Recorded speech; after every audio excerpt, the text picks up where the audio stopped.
good. Okay, well, welcome to Science for Life. This presentation will provide you a glimpse into the exciting science conducted here at Fred Hutch. Science for Life breaks down the concepts, skips the homework, and offers a chance for you to interact with a world-class researcher here tonight. So before we get started, I would like to ask everybody that they turn off your cell phones, just make sure everything's down. We will be recording this, and it will be on Facebook Live later tonight. So I'm pleased to introduce you tonight's speaker, Dr. Pete Nelson, Endowed Chair for Prostate Cancer Research and member of the Human Biology and Clinical Research Divisions. He is an expert in identifying genes and proteins linked to early development and spread of prostate cancer.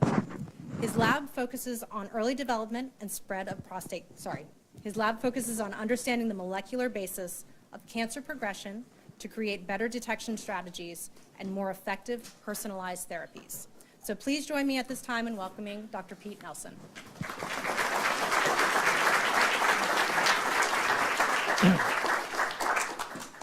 Hopefully this is on. Do we have it?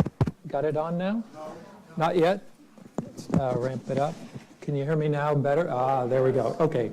Thanks so much for all of you for coming out today on a dark and cool night. I'm actually from Kansas. I grew up there, so many of you may not know that Kansas basketball is playing Kentucky tonight in a big game, and I'm here not watching it, so don't tell me the score if you end up seeing the score.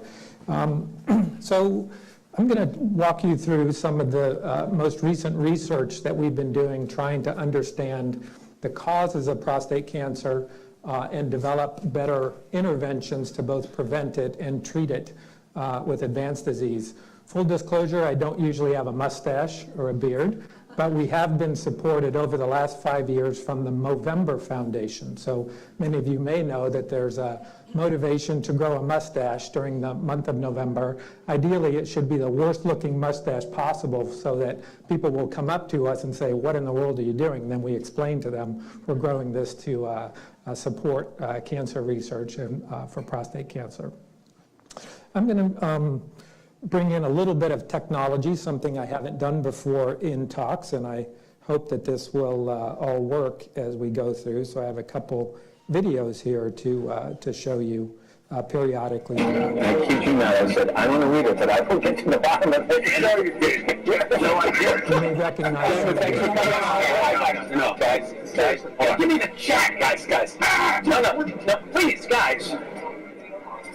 Look, Savannah's here. No, give me a winner, man. Come on, don't you get a full heads axe? Look, the baby's going. You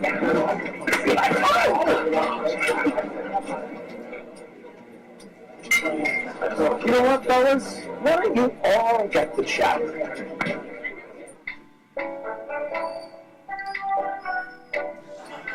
So it looks like we're all getting the check. Okay, the doctors will see you now.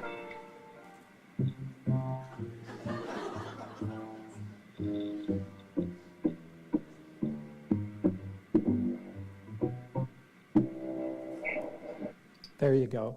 So it's good to have a little bit of humor in what's otherwise a pretty tough subject. So this is what I'll focus on today. Act 1, I'll give you some background on the basics of prostate cancer and this whole concept of precision medicine or precision oncology. Then I'll focus a little bit on DNA damage, aging, which is intimately linked and tied to cancer, and then also some kind of background about good luck and bad luck. And then I'll end really with a focus on actual cases of personalized therapy and get into a little bit in prevention, and then we'll also end up with some question and answer period. So this is, I think, what it feels like many times to actually be a cancer patient. You're coming down a track and you're confronted with a life-threatening diagnosis, and the question is, what's your destiny here? Are you destined really to have a very difficult, tough outcome, or can we put you on the right track and head safely into the station? So I like this quote from Charles Dickens from A Tale of Two Cities, because I think it really exemplifies where we are today in cancer treatment and cancer care. It truly is the best of times and the worst of times. And I won't read it all. You can read it for yourself. But I think, again, it does epitomize where we are today. So why is it the best of times? Well, it turns out today we have a very rich pipeline of new cancer therapies. We have unprecedented knowledge of what underlies the development of cancer, how it behaves, how it progresses, primarily through the biology and genomics and genetics, which is going to be a major focal point of the talk today. We're also clearly extending the survival of almost all human cancers, prostate cancer included. We are now realizing that not all prostate cancers actually need to be treated when they're first diagnosed. There are a large number that are indolent that will not progress to cause a problem. And then finally, we're understanding risk, predisposition, and how you can prevent cancer. But why is it also the worst of times? So there are in the US every year more than 600,000 deaths due to cancer, 130 billion conservatively spent, and truly incalculable stress and emotional costs. Of this, about 30,000 deaths every year are due to prostate cancer in the US, and we spend about 12 billion per year just on this one type of cancer, and incalculable stress and emotional cost. So what are we doing here in Seattle? Why is this such an exciting time at Fred Hutch and the University of Washington? Well, we talked a little bit about the new therapeutics. I said there was a lot of excitement, and I'll give you several examples of that.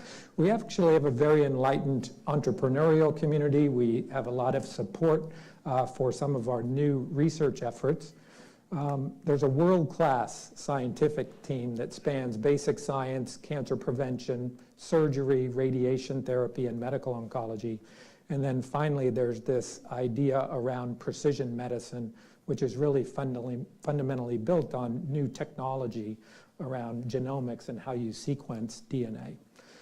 What this has now allowed is a much more precise subcategorization of cancer. And it comes back to what's called taxonomy.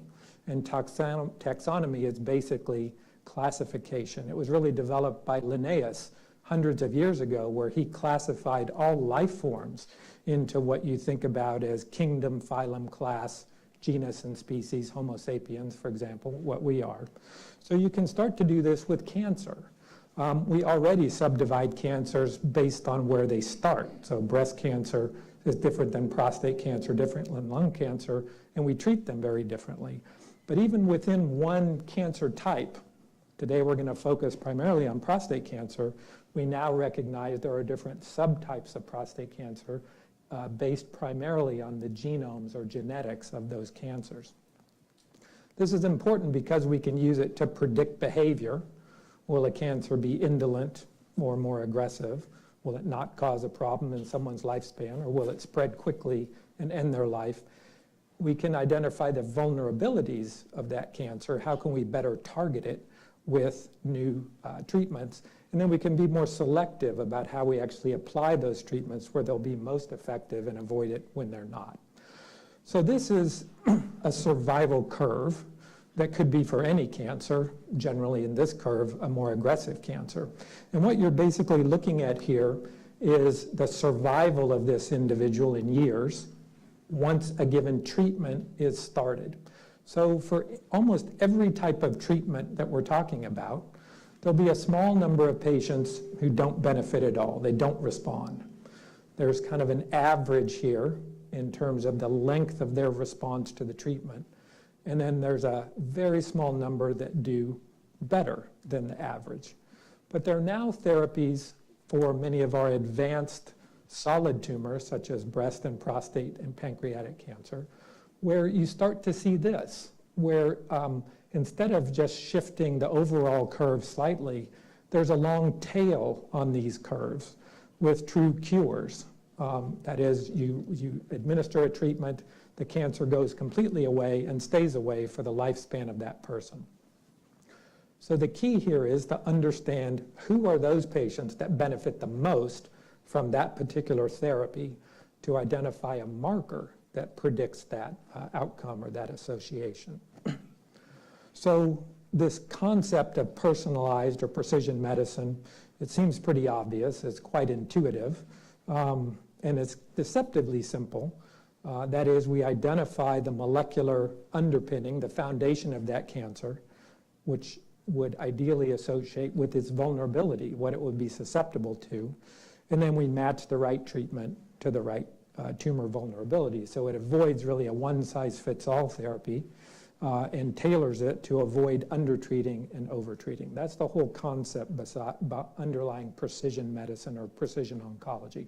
So let's think about prostate cancer. If you take 40 men with prostate cancer, do they all behave the same? And should we treat them all the same way? The answer is every prostate cancer is unique. Every single one is different. And how do we know this? We know this from sequencing the genomes of these tumors, whether you're talking about a localized cancer that's still in the prostate or one that might have spread to a distant site as a metastasis to bone or other places. So if you sequence the genome of these tumors, every one is different, some greatly different, some only slightly different. And these changes in the DNA are what we call mutations. And I'm going to talk quite a bit about mutations. Most of these are just a single change in the letter or the code of the DNA in that tumor. So the important thing is we can use this DNA sequence, the genome of that tumor, to subclassify them. And that's commonly how we do this now. So for prostate cancer, if that's a species here, we can have different subtypes based on the type of mutation. Some are very important because it will tell you how that cancer behaves, and it will also tell you what best treatment to use to more effectively eradicate that cancer. So we're going to talk a little bit about genomics and genetics. So genomics is the branch of science of molecular biology that's fundamentally focused on understanding your genes and your genome. So it's that comprehensive look across genes and genomes. Turns out all of us, our genomes have 3 billion letters, 3 billion nucleotides within each of our genomes. These are structured into genes. So instead of a 26-letter alphabet, our genome has a 4-letter alphabet, G, A, T, and C, that are repeated in certain very precise sequences that encode, that are organized into genes. Think of that like kind of a word. And then the genes specify a protein. And the protein in our body are the structural and functional pieces. They're the motors within all of our cells. So that's the relationship here. So interestingly, and something I think that people don't always think about, is our genome is the same in every single cell of our body. So whether you're talking about a neuron in the brain or an epithelial cell in the prostate or a skin cell, that genome, the same 3 billion letters. At least that's the way it starts out.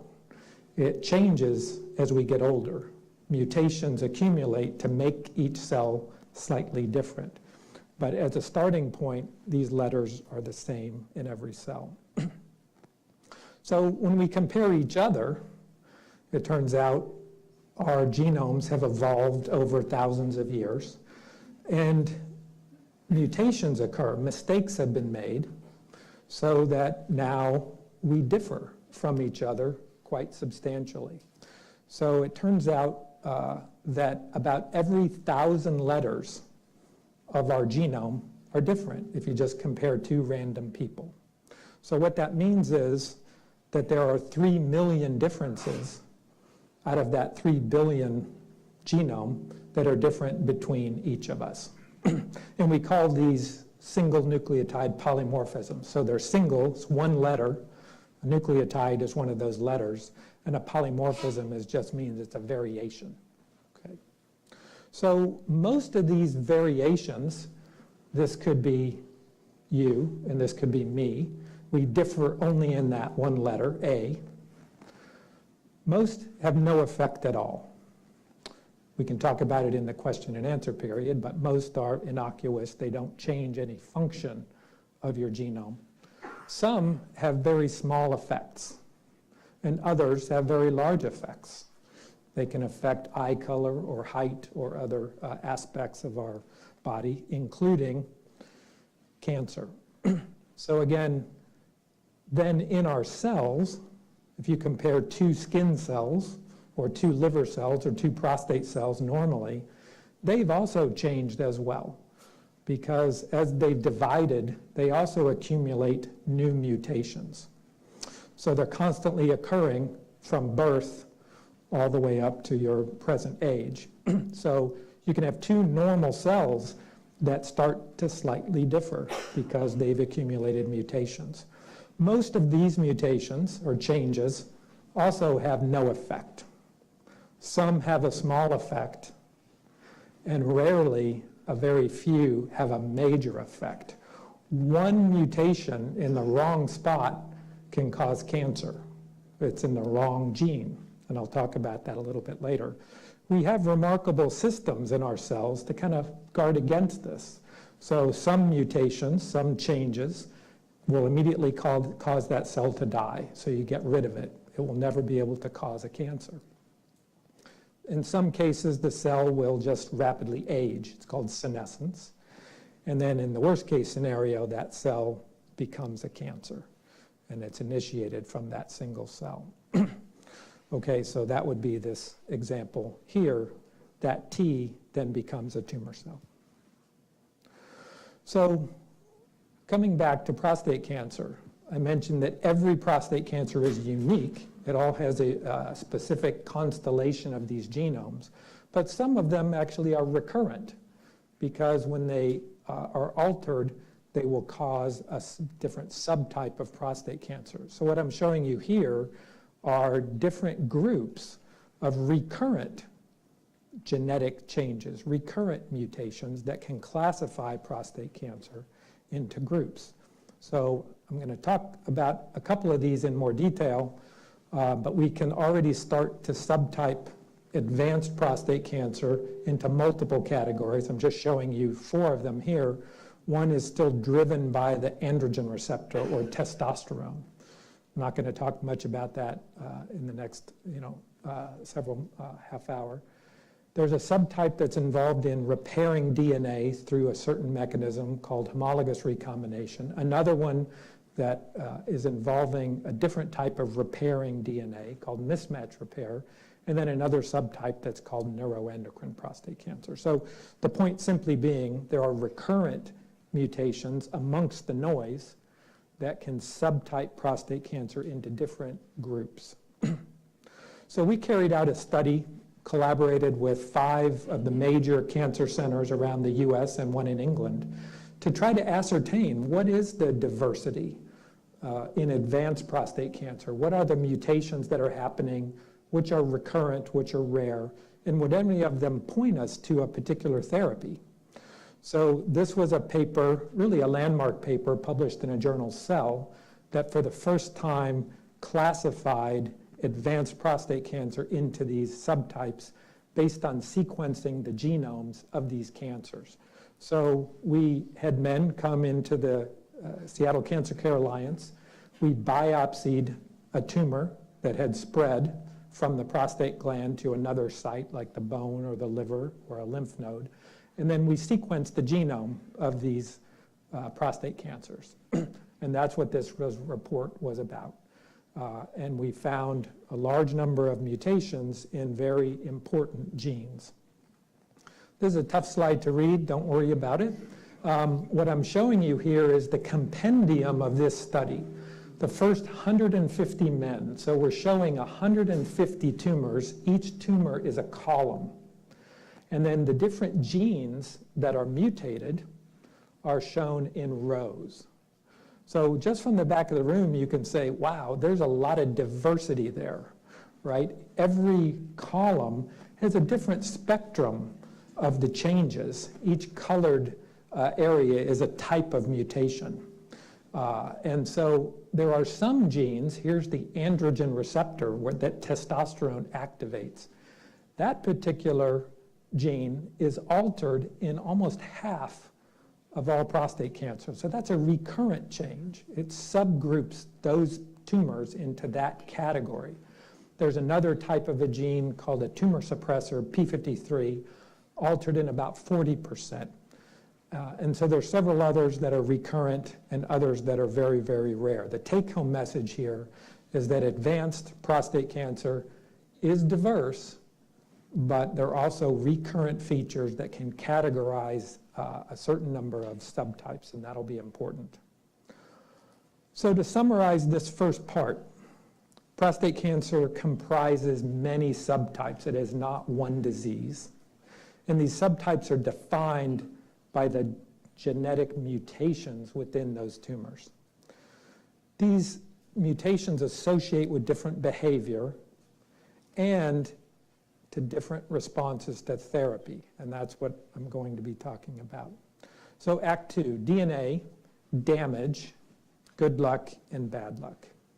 So mutations. This is very important. Every time a cell in your body divides, whether it's a skin cell, a prostate cell, a stem cell in your bone marrow that makes red blood cells or platelets, the entire genome needs to be duplicated. As a cell divides from one into two daughters, the entire 3 billion bases, 3 billion letters of that genome have to be replicated. And that's a difficult task, as you might imagine, to get all those letters exactly right over and over and over. So consequently, unfortunately, mistakes are made. Here's an example of DNA. You have two copies together. It opens up, the double helix of DNA unwinds to allow the replication to copying to be made. And again, here's an example of a mistake. This particular G should have been paired to a C, but instead a T was put in there. And then that gets propagated to all the daughter cells that are dividing in subsequent generations. So that's how mutations can be generated, simply by an inaccurate replication process of that whole genome. And that clearly happens. So from an embryo, when you were conceived from a sperm and an egg, to the mature organism that you are, there were 10 quadrillion cell divisions. That's the number. It's a pretty big number. So because of these mistakes that are made as a cell divides, every cell in your body will have 5,000 new mutations. Some of those, most of them, are innocuous, as I talked about earlier. But what it means is that if your body, which it does, comprises 10 to the 13th cells, your entire genome in one cell or another has every mutation in every single one of your 3 billion bases. Okay, so you got a lot of possibility for bad things to happen during that process. Replication, or when the genome is copied, that's only one way that DNA can be damaged. DNA is damaged by many other things, and that's what this slide is supposed to demonstrate. Radiation, just sun exposure, UV light damages DNA. Infections can damage DNA. So there are a number of external things, but also internally, we have what are called some byproducts of metabolism, oxygen-free radicals. These can also damage DNA. So our genomes are really constantly under assault. And the DNA can break. There are what are called single strands. Here's our double helix. These are the letters of the DNA hooking together to form this helix. And you can have breaks in that DNA, either on a single strand, or here you can see both strands are broken. So there are very important repair mechanisms to put these things back together when radiation, for example, damages it. But mistakes are made in that process as well. So there are many types of damage. That's what this slide is supposed to depict. Here's one of these single strand breaks. Here's a double strand break in the DNA. And we have developed a remarkable array of repair mechanisms, kind of first responders that come to repair these different types of damage.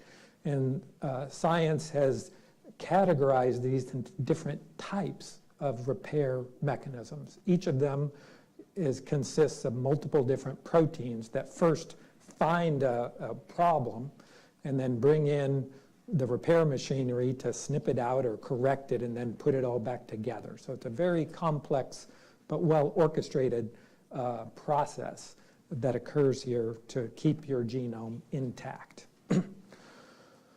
The problem is, again, that's not perfect. So it's fascinating if you look and see how mutations occur and how they end up accumulating with age. This was a remarkable study published about 8 or 9 years ago looking at leukemia. So leukemia, acute myelogenous leukemia, or AML, is absolutely spot on. The frequency is tied to aging. So if you look at an age of an individual and the frequency of developing the acute myelogenous leukemia, it tracks exactly with age and it tracks exactly with the number of mutations that are occurring in the bone marrow. What this group did is they took out normal stem cells in the bone marrow. So we all have stem cells that make our blood cells, platelets, red blood cells, white blood cells. These are renewable tissues.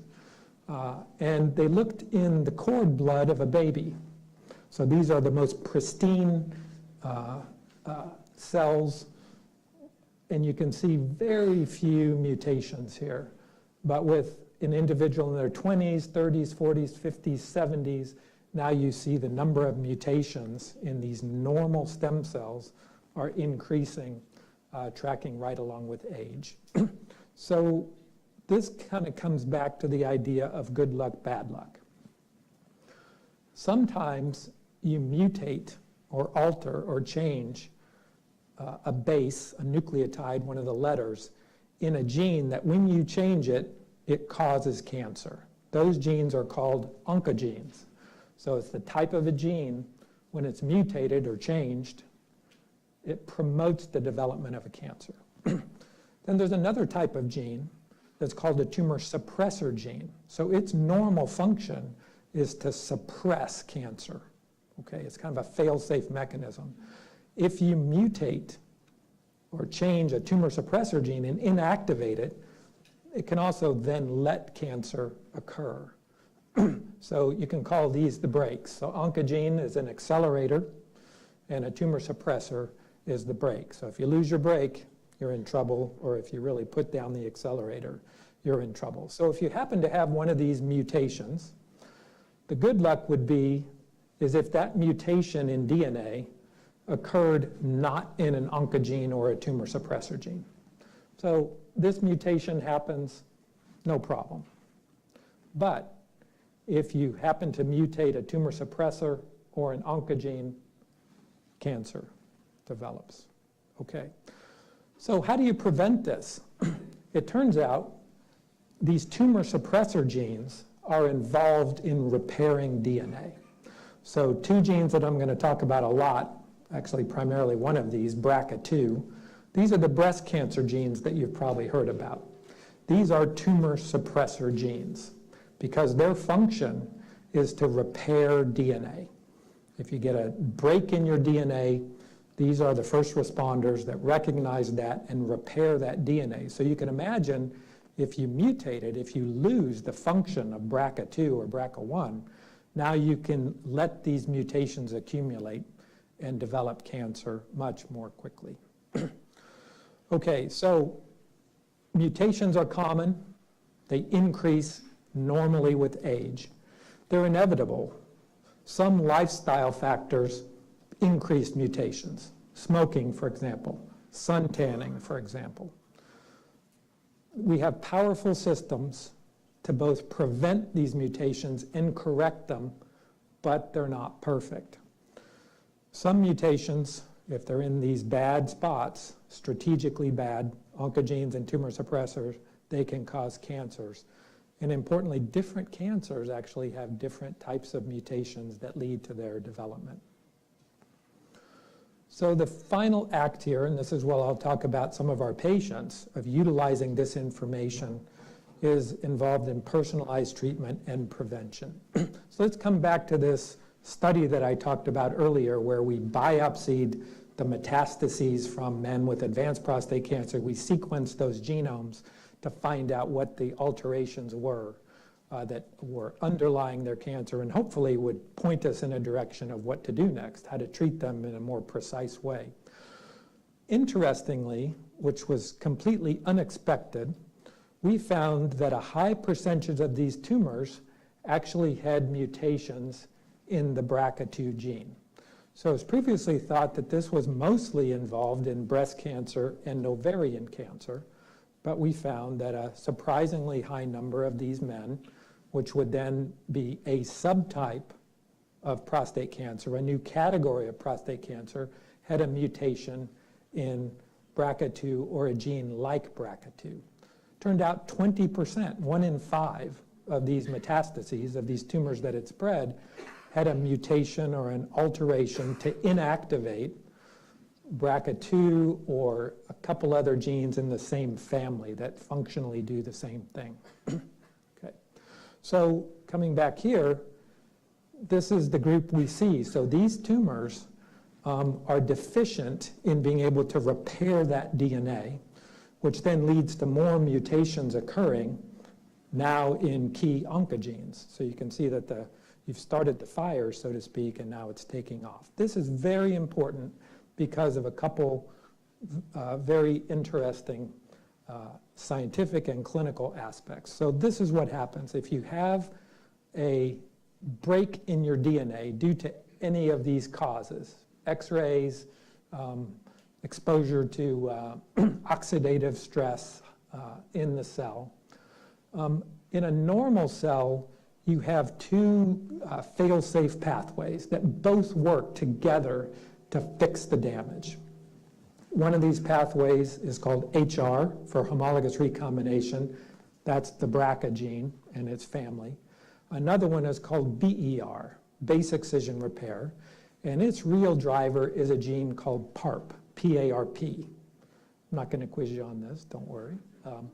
So in a normal cell, you're damaged, but you have two redundant pathways that can fix it. You may have a tumor cell that has a BRCA mutation, so it can't use this pathway to fix the DNA, but it's got the other one active. It doesn't need the BRCA pathway, so it still repairs the DNA. The cell survives.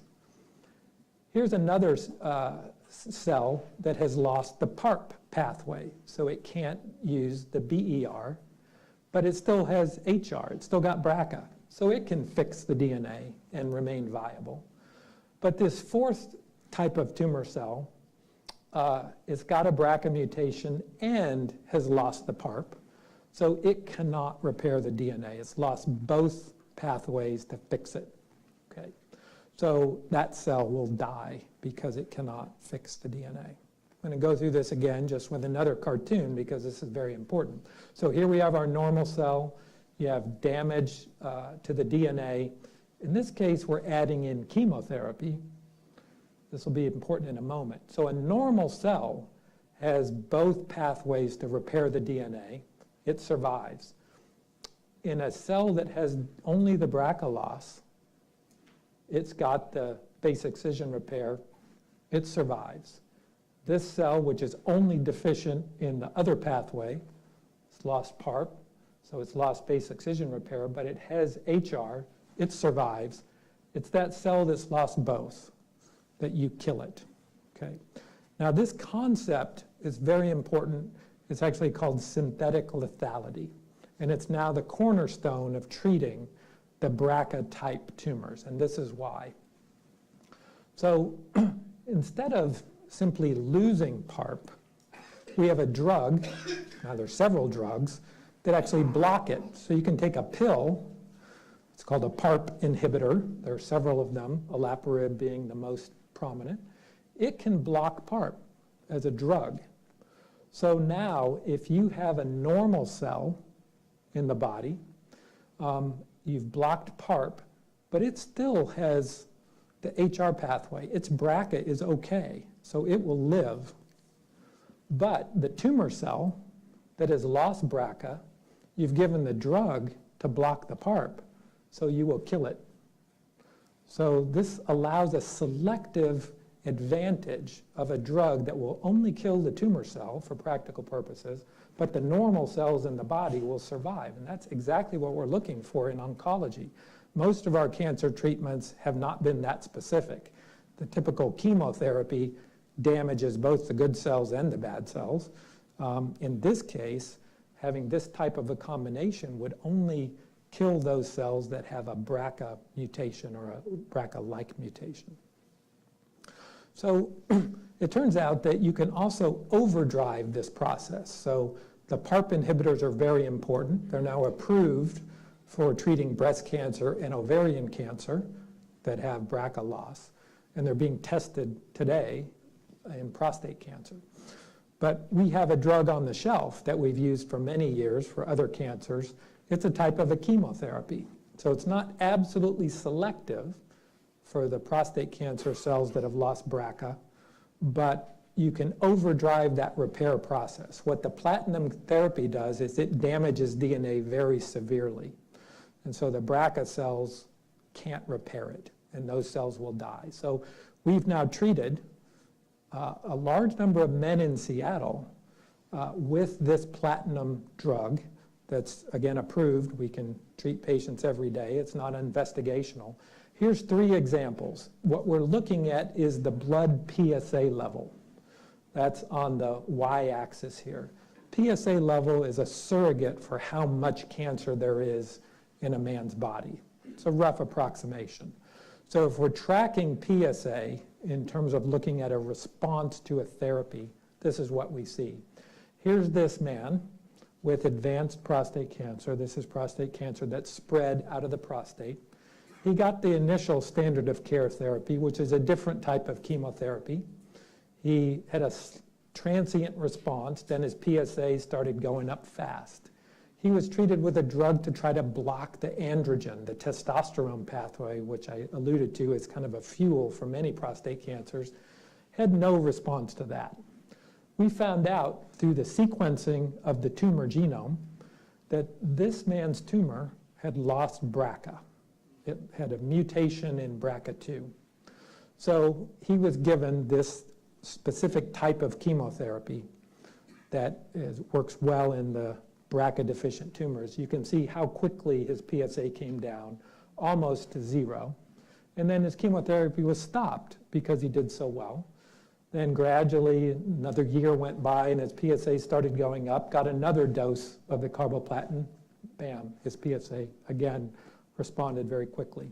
Here's another patient, PSA levels lower, but was treated with 2 drugs to block the androgen testosterone pathway, gradually resisted those drugs, and then here resisted the standard chemotherapy that we use, was recognized to have the BRCA mutation because his tumor was biopsied, got the platinum chemo, PSA declined rapidly. So we've seen this in every case now where we have identified a BRCA mutation in the tumor. So here's an example. See if we can get this to work here in my technology challenged. Christopher Seeley is a man with metastatic resistant prostate cancer. My colleague who looks like me. I was in the Navy during the Vietnam conflict. After completing my 4-year hitch in the Navy, I was honorably discharged as a 3rd-class petty officer. As part of the PCF-VA collaboration, we did deep sequencing of his cancer. We found that he had a mutation, something called BRCA2. Because we knew he had this, we used a study using DNA-damaging chemotherapy to treat him. I've been on this chemotherapy regimen now for 4 months, and 2 out of every 3 weeks I'm here for either treatment or follow-up.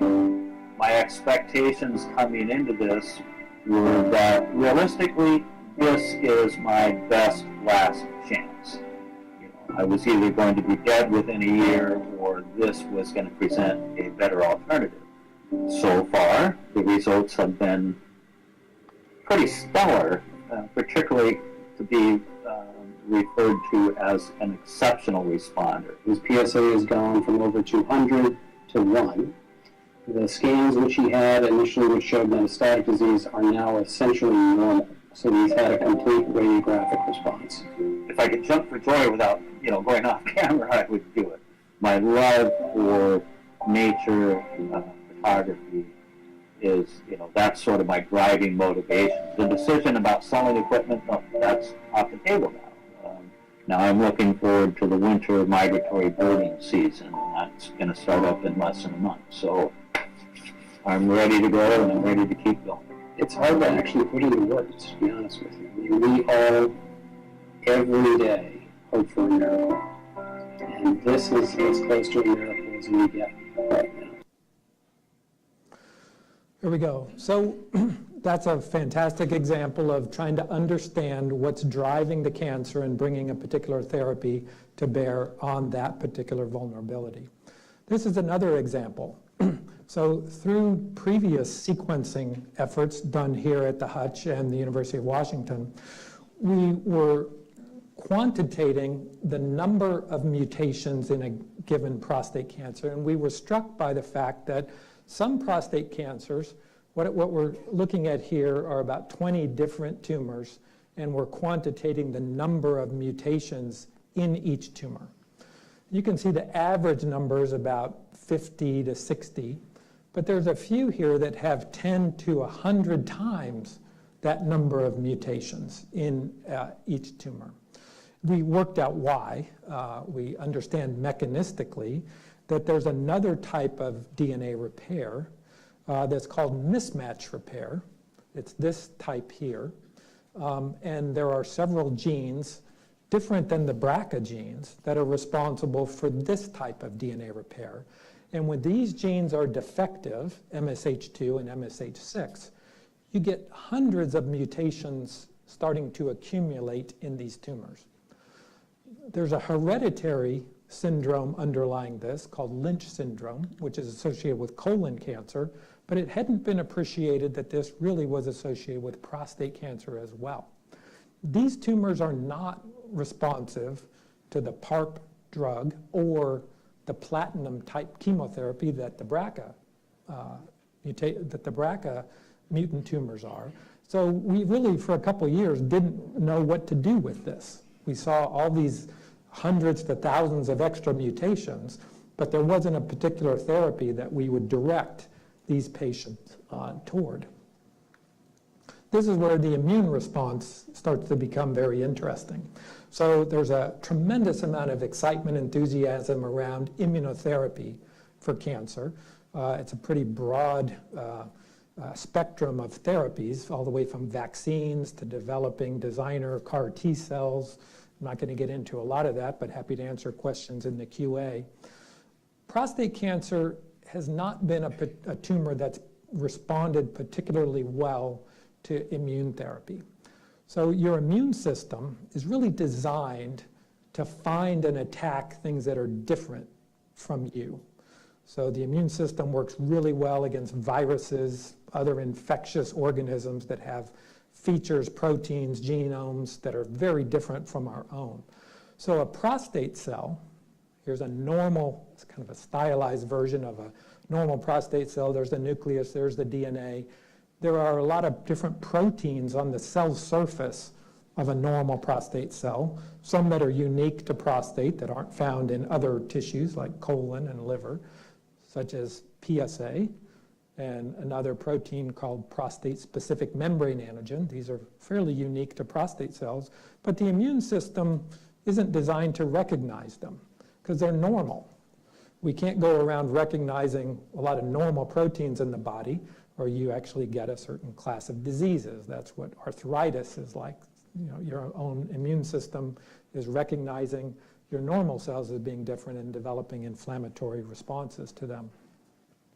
So your immune system may have T cells, antibodies floating around in the prostate environment, purposefully avoiding detecting and attacking a prostate cell, a normal prostate cell. So when you have a mutation in your DNA, I mentioned the DNA encodes the protein. So you can also then make an abnormal protein. And that's exactly what the immune system is designed to recognize, is proteins that are different than your normal set or your normal repertoire of proteins. Turns out tumor cells are remarkably resilient and sneaky, and a large number of cancers put up a smokescreen or a shield to protect them from the immune system. And one of these shields is called PD-L1. It turns off the immune system. Okay? And prostate, we think, can do this as well. So even though you have a mutation in the DNA that makes an abnormal protein, it doesn't really produce much of an immune reaction. You don't get a lot of antibodies, you don't get a lot of T cells trying to kill that tumor cell. But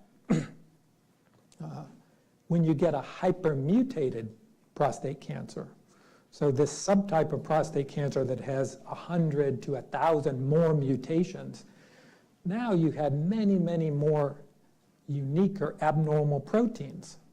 So these mutations are making new proteins, which make new antigens that your immune system thinks is something foreign. So now it has the chance to start attacking it. So now you've got all these T cells, antibodies revved up to target and attack all these new proteins that your immune system hasn't seen. And this is particularly effective if you also remove the shield. So there's a new class of drugs that are being approved. You've probably seen them on TV for lung cancer, bladder cancer, melanoma, that are designed to block and remove the shield. So they're antibodies to PD-1. So for the first time, I'll back up. So here's a patient with prostate cancer. Same type of response here. Here's the blood level of PSA indicating roughly how much cancer that man has. So over the years, he was treated with all of our standard therapies that block the androgen pathway, the testosterone pathway. The standard chemotherapy continued to grow. Here he got his first dose of this drug, the anti-PD-L1, and we see his PSA responding. This man had one of these hypermutated tumors that we identified through the sequencing. So for the first time, just a few months ago, May 23rd, the FDA approved this antibody, this drug, for the first time across any cancer that has this hypermutation. It was the first time the FDA had ever done that. They've always approved drugs for a particular cancer type, like breast cancer, a drug, or prostate cancer, or lung cancer. In this case, they approved this drug for any tumor that is hypermutated due to this underlying mutation in the mismatch repair. So we can now use this in prostate cancer patients that have this subtype or this hypermutation. We also have a number of clinical trials trying to make this therapy even better. So this leads me into predisposition. So genetic predisposition or hereditary prostate cancer. I've alluded to this by talking about BRCA mutations and this mismatch repair or Lynch syndrome, where you can inherit mutations in a gene. So here's what's called a pedigree. Here's a family. Here's the father and mother. The color coding, every time you see a red-orange square, that's a man in that family that developed prostate cancer. So you can see that this was a big family, number one. Here's 1, 2, 3, 4, 5, 6 brothers. Every one of them developed prostate cancer. Okay, so interestingly, there are also some of the women with breast cancer. So this is a family that you would say is predisposed to develop prostate cancer and possibly breast cancer here. So it turns out prostate cancer is one of the most heritable of all cancers. Okay? It's estimated that about 50% of the incidence of prostate cancer is due to some genetic predisposition in a number of the mutations that each of them have a small effect. There's a small percentage of prostate cancer that's due to a single gene, a direct gene, and those are the BRCA cases that I'll show you a little bit more. And then about 40% that we don't think are related to a genetic or hereditary cause. Okay, so just to reinforce this, mostly what I was talking about earlier are what we call somatic changes. These are changes that happen directly in the tumor site of origin, like in the prostate. It's a new change. There's the germline. That's the DNA you were born with. That's the DNA you inherit. And that's the DNA that's the same in every cell in the body. And a mutation in your germline can be passed on to generations. A mutation only in the tumor cannot be passed on to subsequent generations. So that's an important distinction. But simply passing on a mutation, it doesn't mean that the disease will happen. It's just the likelihood is significantly higher. And I'm going to come back to this a little bit later. And it's important to recognize there's not just one single cancer gene. There's a number of different genes that predispose to cancer. So what are these cancer predisposition genes? So you can think of them as being the guardians of the genome. So here's a DNA, gets damaged. Your DNA is under attack. Mutations, as we talked about, occur when the genome replicates, when there's internal issues, metabolic products, or radiation, et cetera. So these hereditary genes that predispose to cancer are the tumor suppressor genes that are designed to help keep your DNA pristine. And these are the same genes we've been talking about, the different mechanisms for repairing DNA, the mismatch repair, the MSH2 and 6, that's Lynch syndrome, and then the homologous recombination, these are the BRCA genes. If you inherit a mutation in either of those, you're more predisposed to develop prostate and other cancers.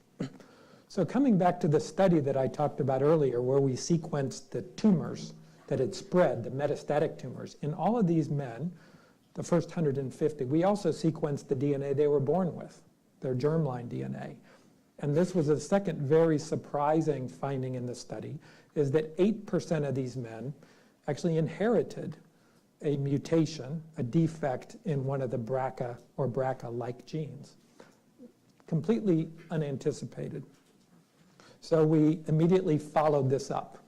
We led this study here at the Hutch and the university, and we included 8 different institutions, almost 700 men with advanced prostate cancer, and we sequenced their genomes, specifically looking for these DNA repair genes.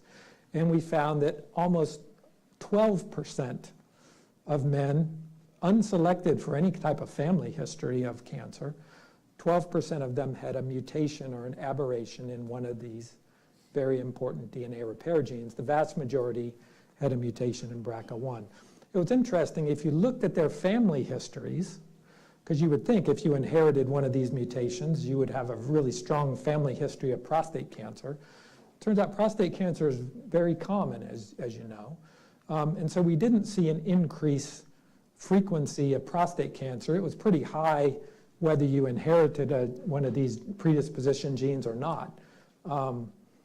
But there was a higher incidence of cancers other than prostate cancer. So in the relatives of these men that we initially picked up by sequencing their genomes because they had metastatic prostate cancer, they had a high rate of having women in their families with breast cancer and ovarian cancer. So these men kind of, you can think of as acted in some ways like a sentinel. So here's a family that I took care of. Here's the patient, the man that we saw in the clinic. He was 66 years old, had metastatic prostate cancer. We biopsied his tumor and sequenced his genome. His tumor had a BRCA mutation, and then surprisingly, so did the DNA he was born with. He inherited this mutation from one of his parents. We don't know which one. Turned out that he has 2 children, a daughter, 26, and a son, age 20. So this is coming back, this is important. So the sporadic cancers, you start off in a cell with 2 normal copies of your genome, the one chromosome from your mother, one from your father. In order for cancer to generally develop, you need a mutation in one copy, and then you need another mutation in the other copy. Both copies have to be gone. But if you inherit one defective copy from one of your parents, now the bad luck only has to happen once, and then you develop cancer. So that's the difference between the inherited cancer and the sporadic cancer. So predisposition, you could inherit a defective copy from your mother, maternal chromosome, or your father. And that's important when we start thinking about family histories. So in this case, this man inherited his mutant copy of BRCA from his father, and then inactivated or deleted the other copy as he aged within his prostate, and then developed prostate cancer. So here's our patient, here's our man.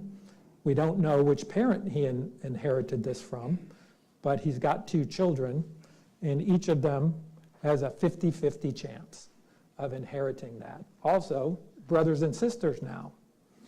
Each of them has a 50-50 chance of also inheriting that mutation that would predispose them to cancer. So what do?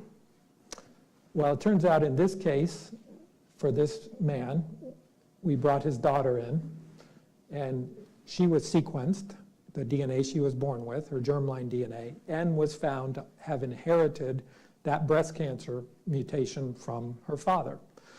We have a well-documented path for how to advise women early in life for how best to screen them for developing breast and ovarian cancer, and then also thinking about prophylactic surgery to prevent the cancer ever from occurring. So he also has a son who's 20 years old, a student at the University of Washington. We have no guidance yet of how to guide a young man for prevention of prostate cancer in a hereditary setting. This is very important. So in the old way, how would we find families? How would we find individuals that had a hereditary mutation? It was mostly by taking family histories. I showed you that early pedigree, so someone may come into the clinic and we would ask them, so if a man comes in with prostate cancer, I would ask, does your brother have prostate cancer or your father have prostate cancer? I wouldn't have asked about breast cancer or ovarian cancer or other cancers, but now we do. So there are certain features of hereditary cancer families that are really listed here. So that was the traditional way of doing it. Now we do it by sequence. So this is the modern DNA sequencer, and more commonly, we're finding these mutations because we're doing sequencing for other reasons, like we're sequencing the tumor, and then we happen to sequence the germline or the DNA they were born with at the same time and find out, lo and behold, they inherited that mutation. So I'll give you an example here. He aims to find every man in Washington state with metastatic prostate cancer, meaning the cancer has spread to other parts of the body. As come with Molly Shen reports, Let's try that again.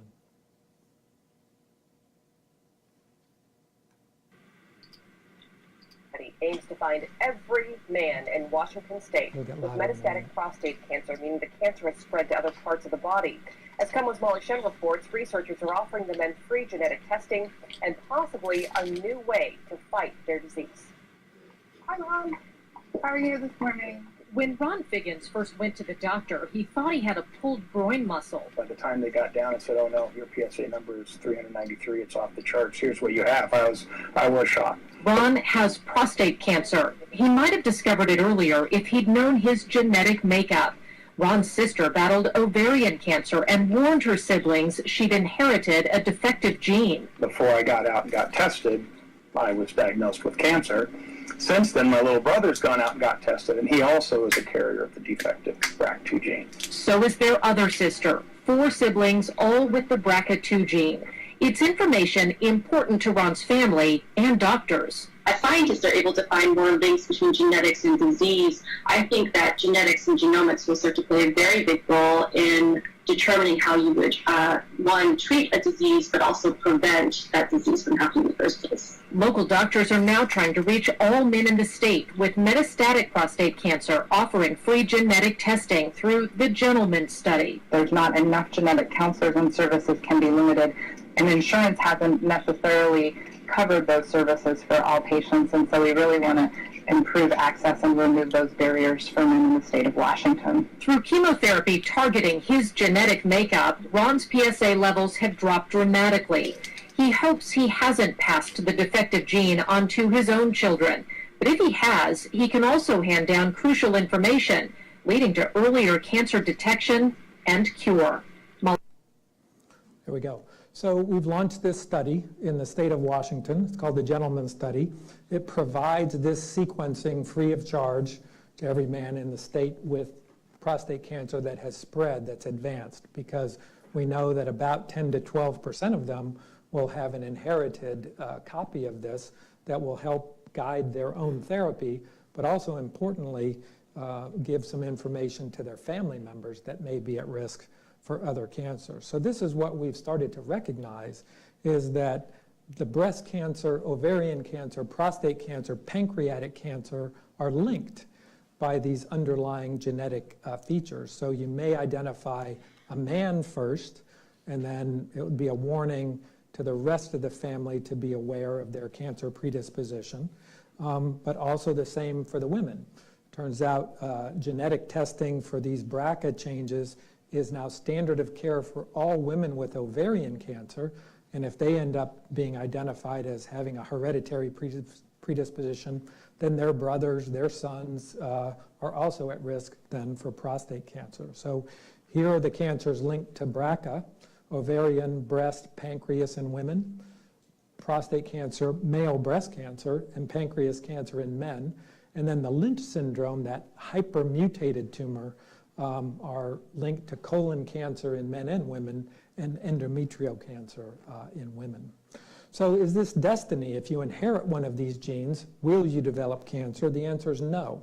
So there's really very important and interesting data in women that not all women that inherit one of these mutations will develop breast cancer. It turns out if a BRCA1 is mutated, there's about a 6 in 10 chance. And if BRCA2 is mutated, a 4 in 10 chance. We don't know this yet for prostate cancer, which is a very active area of research. So in the last couple minutes, I'm going to turn my attention to localized prostate cancer. Coming back to this idea of diversity, here's 40 men with localized prostate cancer. Will they behave the same way? Will we treat them all the same way? The answer is, once again, clearly no. It turns out about half of the prostate cancers we identify today will never be destined to cause a problem, as far as we can tell. We call these indolent cancers. We ideally would never have detected them to begin with. Then also with localized prostate cancer, there's a gradation of aggressiveness. Some are very aggressive, spread quickly. Others spread much more slowly. So we have a program here for these cancers that we believe are indolent that's called active surveillance. So we don't intervene immediately. We can feel like we can safely watch these prostate cancers over time, and if they do start to develop those aggressive characteristics, then we intervene with surgery or radiation or some other form of therapy. So some of these clearly do progress over time to aggressive disease, and most actually remain indolent. But is there something that we can do such that we can prevent this transition to aggressive disease? Well, it turns out exercise, surprisingly, is a very important factor here. So I'm showing you two very large studies, 72,000 men in this one, 47,000 in this one. These are men diagnosed with prostate cancer, and they were looked at for how much exercise they carried out. Here, 35 hours a week of vigorous activity reduced the incidence of highly aggressive prostate cancer by 30%. Here's another one of men followed after their diagnosis of prostate cancer. If they did 30 hours a week of vigorous activity, they had an almost 70% reduction of developing advanced or metastatic prostate cancer. Another study, 1,400 men with localized prostate cancer walking 3 hours a week at a brisk pace had a 57% lower rate of disease progression to the aggressive form of prostate cancer. So the question is, how do we encourage men to do this? We have this active surveillance study. This is a fascinating bit of data. For men diagnosed with prostate cancer, we looked over the year after they were diagnosed to see what happened to their weight. We didn't really measure activity, we just measured their weight. We didn't intervene at all, other than telling men that having a higher weight increased their chance of developing aggressive disease. What we're looking at is the weight change in these men. So in the total sample of more than 700 men, or I guess 400 men here, the vast majority did not change their weight at all. About 20% gained weight and about 20% lost weight. So across these different normal, overweight, or obese categories, fundamentally, we did not see a change in weight. So these men did not lose weight after their diagnosis of prostate cancer. So we think it's a teachable moment. We should be able to intervene to reduce their risk of developing aggressive prostate cancer. This is a study led by Dr. Jonathan Wright, a urologist here at the Hutch and the University of Washington, that he calls the Prostate Cancer Active Lifestyle Study, PALS. And the overall goal is to see if you can change somebody's lifestyle, their diet and exercise, can you reduce the chance of developing aggressive prostate cancer? The type of food and the amount of the food is key. They come here to the Hutch and are put on an exercise program. We have a fitness center to be able to do this. And here's an example of... Gene Acey admits that since he's retired and now 65 years old, he's let things go. It's so easy when you retire and you can sit back and think about the things you used to have done and not worry about exercise, but that's so important after you get past 65. But as a Vietnam War veteran and former member of the Peace Corps, he's no stranger to working hard, especially when his life is on the line. I was screened in Bellingham for PSA, and it was at a normal level a few years ago, and then it slowly started climbing. Doctors confirmed Gene has prostate cancer, but treatment was not recommended. Now a new study led by Dr. Jonathan Wright of Fred Hutchinson Cancer Center is looking at new ways to slow cancer growth by being healthy. Obese and overweight men have worse cancer outcomes, worse rates of progression. Dr. Wright is using this randomized study to understand how obesity can drive cancer. Gene is one of the patients enrolled in 2 different programs. The first set of men are given just general recommendations about how to have a healthy life. The other enrolled in an intervention program and are given a trainer and nutritionist for 3 months. So that not only do people in these studies lose 7 to 10% of their weight, moving on your chest press, they keep it out for 10, 15, 20 years thereafter. There's data showing that. We're helping men adopt a healthy lifestyle to improve their health and improve their fight against cancer. Gene has already met that goal, losing 7% of his body weight in 3 months, and says he'll keep going if it means avoiding treatment and the terrible side effects. And I'm looking forward to losing another 4 pounds, you might say, which I've got another, 9 months to do that with, thanks to, mainly to Dr. Wright, and of course, Sid, the nutritionist, and Matt, the personal trainer. Dr. Wright believes his study will prove a healthier lifestyle can slow prostate cancer and hopes insurance companies will take notice. He says when someone has a heart attack, they get a prescription for rehab involving exercise and wonders why the same cannot be done for men with prostate cancer. It should be a no-brainer, absolutely. There you go. So the American Cancer Society has guidelines for what they recommend. It's easy to find these. This is one of Dr. Wright's favorite slides, so if you're going to the fitness center, you say no more. So I'm going to end here with these take-home messages. It's important to recognize prostate cancer is not just one disease. It's many subtypes, and these are influenced by the underlying genetic features of those cancers. I described two very important subtypes, the BRCA DNA repair that's sensitive to platinum and PARP, and the mismatch repair that we believe is responsive to these immune-based targeting drugs. There is this very strong hereditary predisposition that links multiple different cancers together under one umbrella, and this has very important implications for screening, early detection, and preventive type therapies, all the way from diet and exercise to prophylactic therapies. There are many still key questions that we're actively working on here at the Hutch and the university. We need to find more of these subtypes and pair them with therapies. We don't have paired therapies for many subtypes of prostate cancer. We need to develop less invasive tools to identify these subtypes. Right now, it primarily requires a biopsy, which can be invasive. It turns out we're developing methods to detect DNA from the tumor that's actually circulating in the blood. In many men, there's enough of this tumor DNA to capture it and sequence it right out of the blood without needing a biopsy. We want to identify every man in the state and ultimately the WAMI region in the US that does have a predisposition based on these BRCA mutations, hence the Gentleman study. We need to understand better how to prevent these cancers once there is a known predisposition, and then we need to work on developing better combination therapies. Currently, we still are challenged in terms of curing these men with advanced disease, and our objective is truly the cure.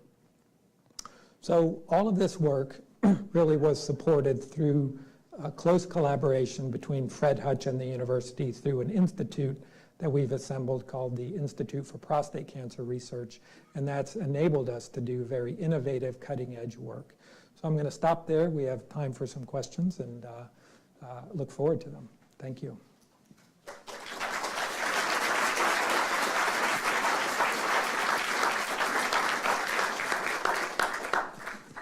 Hi, thank you. I'm a breast cancer survivor. My sister is. Father just had his prostate removed for prostate cancer. We're not BRCA positive. Is there any, so we've already had the cancer. Is there anything we can learn from these DNA screenings for recurrence? Yeah, well, I'll answer two questions, or two responses to that. One, through our high-risk clinic, Heather Chang, who was on one of the videos, is also looking beyond these genes that we know about today. So there's strong interest in looking at families that look like they should have a predisposition to actually find new genes that may predispose someone. So I would encourage you to talk to Dr. Chang and think about enrolling in a study that she's started looking for non-BRCA patients. So your question was about recurrence, I think, right? So there clearly are some features of tumors that will predict or associate with more aggressive behavior. Some are pretty simple and are standard use in pathology, like how fast is a tumor dividing. So some of those things can be looked at in the tumor sample itself. Others still require much deeper analysis. So it would require sequencing the tumor. And then if there is a certain genetic mutation, so there's a couple of these really bad tumor suppressor genes like P53 and RB, I didn't have a chance to get into them, that will portend a possibly more aggressive response. For breast cancer, there are therapies already approved to try to prevent a recurrence, and they probably talked to you about that. For prostate cancer, we don't know. We don't have good therapies yet that we can consistently say will reduce the chance of a recurrence after you've had local treatment like surgery or radiation. Some studies have shown there's an increased risk of the return of prostate cancer by taking fish oil pills. I just wonder what your feeling is about that. So that was a study actually done here at Fred Hutch that was counter to just about all the other data that existed. I don't think the data are very compelling either way for prostate cancer myself. What I advise patients is if you are taking fish oil for cardiovascular reasons, for other health reasons, perfectly fine to keep taking it. I think the slight possible increased risk of recurrence for prostate is far outweighed by the beneficial effects on cardiovascular and other health components. So there's just controversy there, so I would recommend continuing it. Dr. Nelson, thank you very much. I've got a situation. Not only did I have prostate cancer, my sister is currently in hospice with recurring breast disease, and my brother had male breast cancer.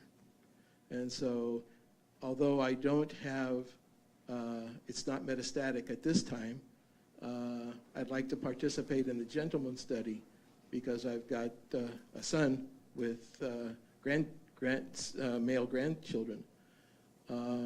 So I don't know if it's possible to participate in the study. And secondly, I'd like to let folks here know that I am part of the US2 support group network. We have a branch in Seattle. There's also a branch in Bellevue. There's one in Tacoma, one in Olympia, and also Enumclaw and Chehalis.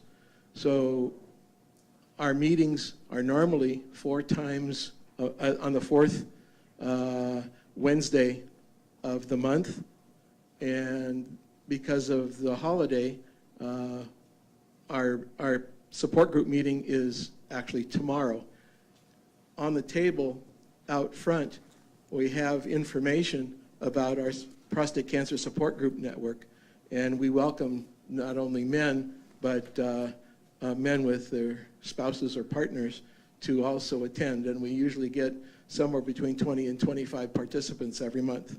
And the first hour, we talk about our personal situations, and in the second hour, we have a professional, most of the time a doctor. I know that you've joined us in the past. Dr. Montgomery and Dr. Wright have made presentations to us. So everybody's welcome, and collect one of these directions and information flyers that's out on the front table. Thanks for bringing that up. It's a fantastic organization that really provides a lot of great advice and information to people. So encourage you all to attend. Back there? Yep.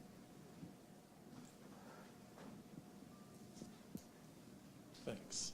Hi. So a couple of questions. One, could you talk about the cellular mechanisms responsible for the exercise-induced prevention of cancer, and also whether or not we saw a skew between the different subtypes of cancer and how those affected those?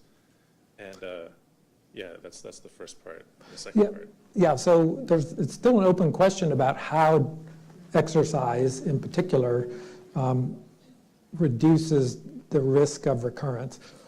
There are a number of hormones in the body that come from fat cells. For example, insulin-like growth factor is one of them. It's a growth-promoting hormone. And it's been shown with exercise that you can reduce that. So that's one theory. Also, it comes back to DNA repair. So there are a number of inflammatory cytokines. These are proteins that stimulate damage. And you can reduce those in the body with exercise as well. So it comes back in part to DNA repair and DNA damage and oxidative stress. But that's honestly somewhat hand-waving, which is exactly one of the goals of Dr. Wright's study. He is going to be looking head to toe, and the men enrolled on the exercise are going to be looking at blood changes and tumor changes within the patients on it that change their diet and adopt the exercise versus those that don't, and see if he can compare and work out why that effect is so pronounced. We don't really also know the effect on the subtype. So same thing in that study, he anticipates enrolling a number of men with these DNA repair deficient tumors, as well as other molecular subtypes, and see if some benefit more than others, so you could have a more tailored prescription in the future about how to change someone's diet or exercise pattern. Yeah. Speaking of those DNA repair deficient types, how far away are we from doing something like lentiviral recovery of function in those genes? So the pace of science has been pretty breathtaking. I think the challenge is, so you can definitely do it in the laboratory today, right? You can correct these mutations. The emerging technology is called CRISPR, that's even more powerful of just editing a gene, and you can certainly do that now in an embryo. You get into all kinds of ethical questions. The challenge is going to be delivering that to every single tumor cell.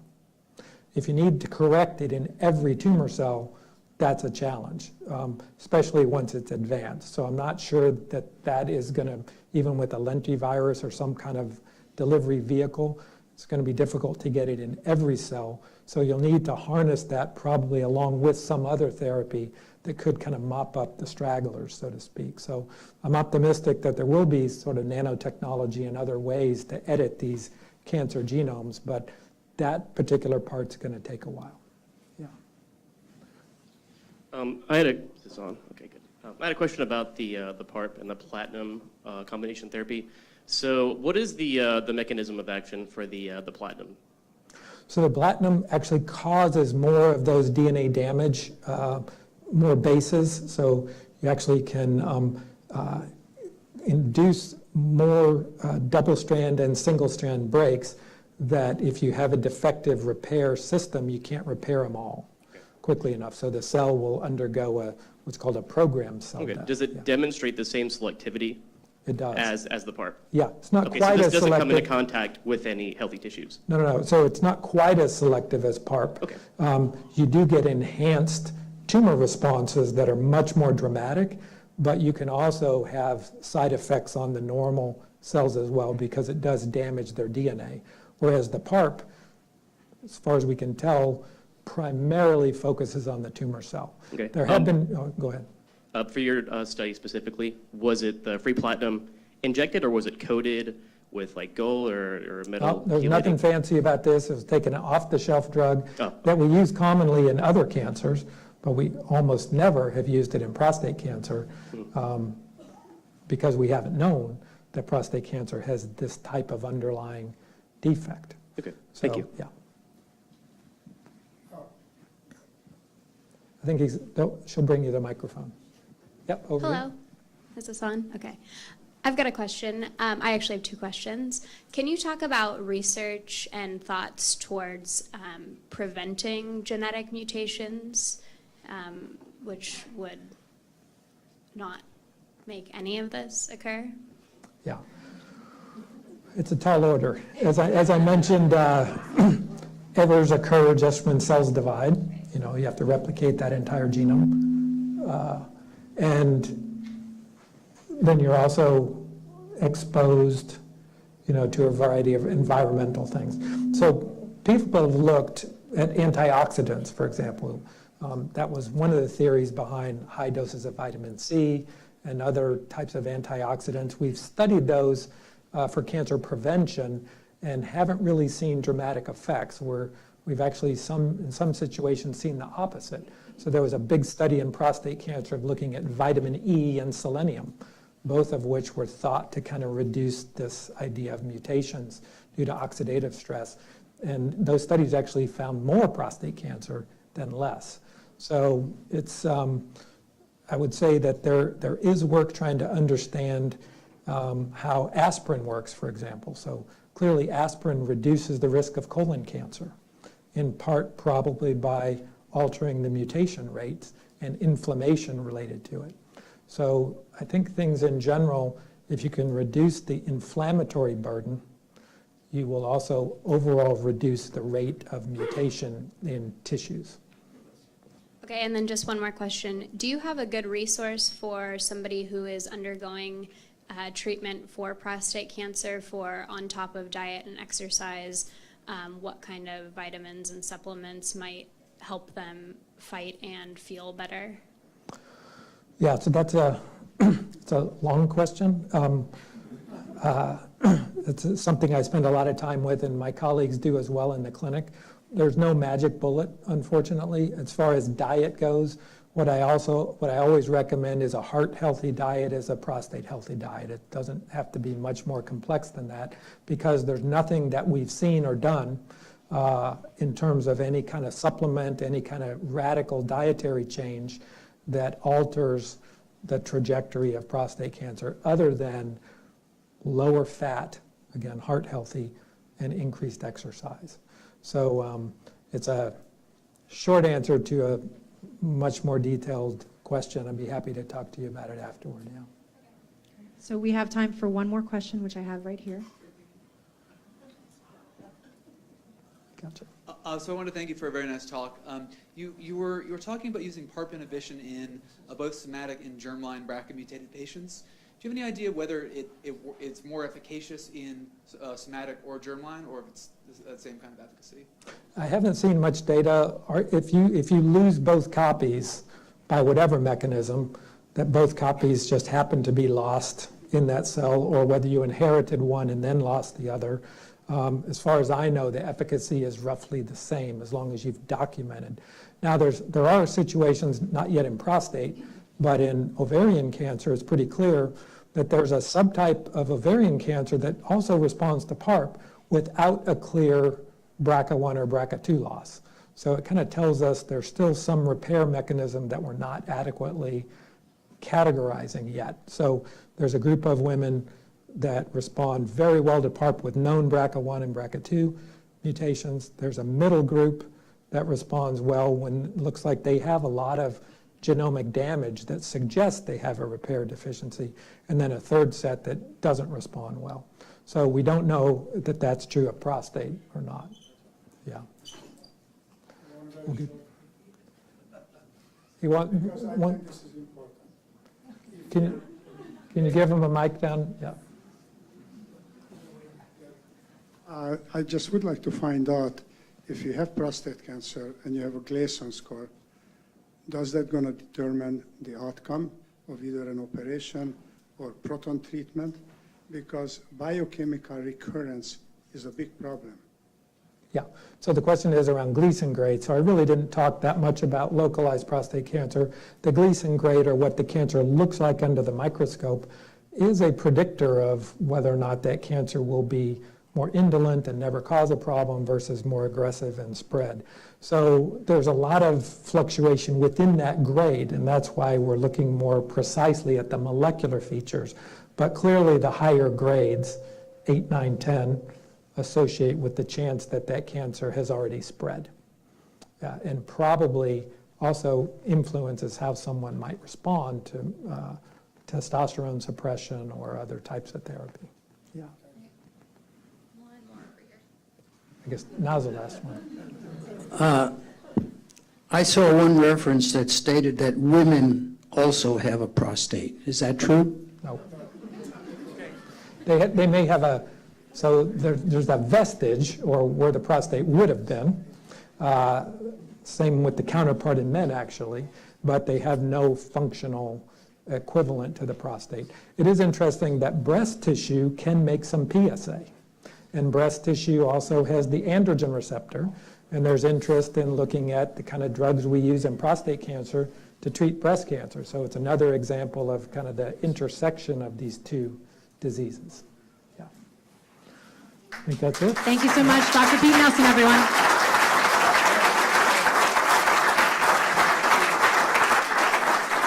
And just a quick reminder, we did live stream this on Facebook tonight, so if you want to continue the conversation, go to Fred Hutch Facebook page, and you can share it with your friends, or you could watch it again if you would like. So thank you, everyone, for coming tonight.